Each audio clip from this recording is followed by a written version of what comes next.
بسم الله الرحمن الرحیم. السلام علیکم ورحمۃ اللہ وبرکاتہ. انشاءاللہ آج کی ویڈیو میں ہم عید الفطر کے 2 خطبے سیکھیں گے. عید الفطر کا پہلا خطبہ: اللہ اکبر اللہ اکبر اللہ اکبر اللہ اکبر اللہ اکبر اللہ اکبر اللہ اکبر اللہ اکبر اللہ اکبر. الحمد لله المنعم المحسن الديان ذي الفضل والجود والامتنان. الله أكبر الله أكبر لا إله إلا الله والله أكبر الله أكبر ولله الحمد. ونشهد أن لا إله إلا الله وحده لا شريك له، ونشهد أن سيدنا ومولانا محمدا عبده ورسوله صلى الله عليه وسلم وعلى آله وأصحابه أجمعين.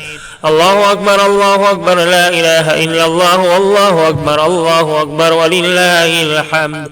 أما بعد، فاعلموا أن يومكم هذا يوم عيد لله عليكم، فيه عوائد الإحسان ورجاء نيل الدرجات والعفو والغفران.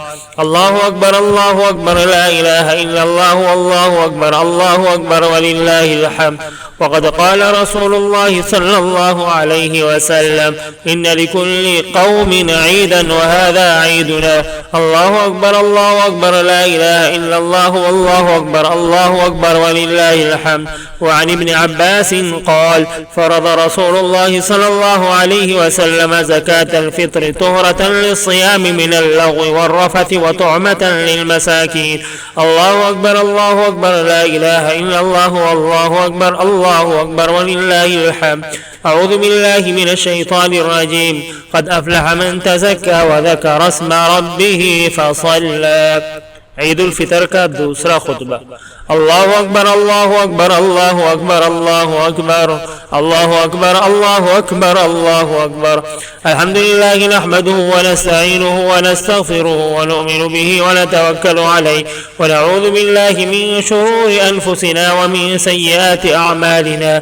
من يهده الله فلا مضل له ومن يضلله فلا هادي له.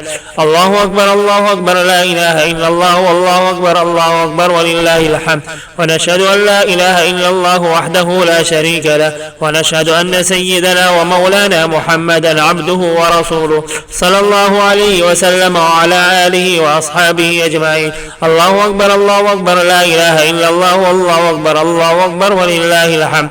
أما بعد، فقد قال الله تعالى: إن الله وملائكته يصلون على النبي يا أيها الذين آمنوا صلوا عليه وسلموا تسليما. اللهم صل على سيدنا ومولانا محمد وعلى آل سيدنا ومولانا محمد وأزواجه وذريته وبارك وسلم. الله أكبر الله أكبر لا إله إلا الله والله أكبر الله أكبر ولله الحمد. وقال النبي صلى الله عليه وسلم: أرحم أمتي بأمتي أبو بكر، وأشدهم في أمر الله عمر، وأصدقهم حياء عثمان، وأقضاهم علي رضي الله عنهم وعن جميع الصحابة أجمعين. الله أكبر الله أكبر لا إله إلا الله والله أكبر الله أكبر ولله الحمد. أعوذ بالله من الشيطان الرجيم. إن الله يأمر بالعدل والإحسان وإيتاء ذي القربى وينهى عن الفحشاء والمنكر والبغي يعظكم لعلكم تذكرون. فاذكروني أذكركم واشكروا لي ولا تكفرون.